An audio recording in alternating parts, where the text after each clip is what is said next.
And gentleman, ಪಂಚರಾಜ್ಯ ಚುನಾವಣೆಯಲ್ಲಿ ಈಗಾಗಲೇ ಅಸ್ಸಾಂ, ಕೇರಳ, ಪುದುಚೇರಿಯಲ್ಲಿ ಚುನಾವಣೆ ನಡೆದಿದೆ. ಏನೇನು ಫಲಿತಾಂಶಕ್ಕಾಗಿ ಕಾಯ್ತಾ ಇದೆ. ಅಭ್ಯರ್ಥಿಗಳ ಭವಿಷ್ಯ ಈಗ ಸ್ಟ್ರಾಂಗ್ ರೂಮ್ಗಳಲ್ಲಿರುವಂತಹ ಇವಿಎಂ ಯಂತ್ರಗಳಲ್ಲಿ ಭದ್ರವಾಗಿದೆ. ಹಾಗಾದ್ರೆ ಪಟ್ಟ ಯಾರಿಗೆ?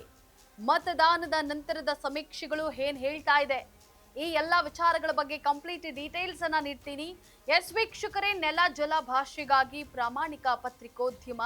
ನೀವು ನೋಡ್ತಾ ಇದ್ದೀರಾ ಫೋಕಸ್ ಟಿವಿ. ನಾನು ಪವಿತ್ರ.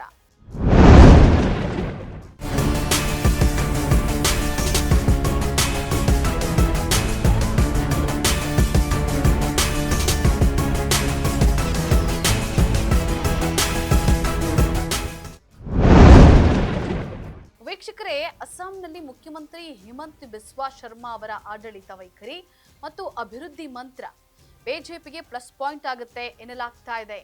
ಸಮೀಕ್ಷೆಗಳ ಪ್ರಕಾರ ಅಸ್ಸಾಂನಲ್ಲಿ ಬಿಜೆಪಿ ಮತ್ತೆ ಅಧಿಕಾರ ಹಿಡಿಯುವಂತ ಸಾಧ್ಯತೆ 70%ರಷ್ಟಿದೆ. ವಿಪಕ್ಷಗಳು ಸಿಎಎ ವಿಚಾರದಲ್ಲಿ ವಿರೋಧ ವ್ಯಕ್ತಪಡಿಸಿದ್ರು ಕೂಡ ಮತದಾರರು ಅಭಿವೃದ್ಧಿಗೆ ಮತ ಹಾಕಿರೋದು ಮೇಲ್ನೋಟಕ್ಕೆ ಕಂಡು ಬರ್ತಾ ಇದೆ.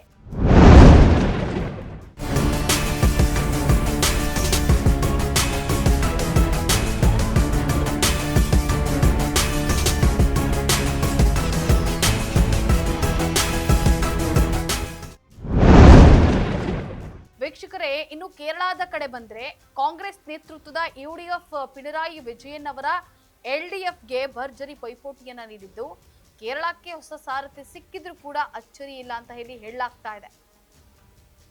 ರಾಹುಲ್ ಗಾಂಧಿ ಅವರ ಪ್ರಭಾವ ಇಲ್ಲಿ ನಿರ್ಣಾಯಕವಾಗಲಿದೆ. ಬಿಜೆಪಿ ಕೇರಳದಲ್ಲಿ ಅಧಿಕಾರ ಸ್ಥಾಪಿಸೋದು ಕಷ್ಟ ಅಂತ ಸಮೀಕ್ಷೆಗಳು ಹೇಳ್ತಾ ಇವೆ. ತನ್ನ ನೆಲೆಯನ್ನ ವಿಸ್ತರಿಸೋಕೆ ಹೊರಟಿರುವಂತಹ ಬಿಜೆಪಿಗೆ ಪುದುಚೇರಿ ಒಂದು ಮುಖ್ಯ ಮೆಟ್ಟಿಲಾಗಬಹುದು ಅಂತ ಸಮೀಕ್ಷೆಗಳು ಹೇಳ್ತಾ ಇವೆ.